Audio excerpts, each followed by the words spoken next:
બધા જ આદિવાસીઓ કાન ખોલીને સાંભળી લો.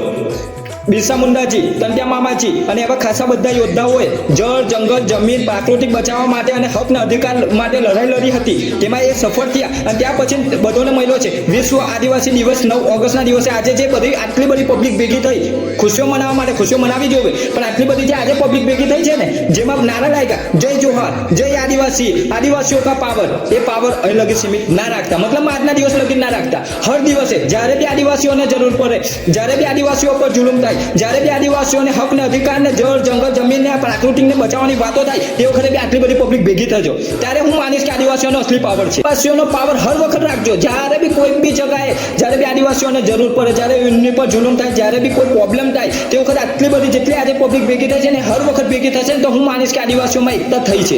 અને મારાથી કઈ વધારે પડતું કઈ ખોટું બોલાઈ જોઈએ, કઈ ઉલટ સુલટ વાત છે તો મને નાનો ભાઈ સમજીને માફ કરી દેજો. વખત જ્યારે બી જુલમ થાય ને, તે વખતે આદિવાસીઓની એકતા હોવી જરૂરી છે. ચાલો.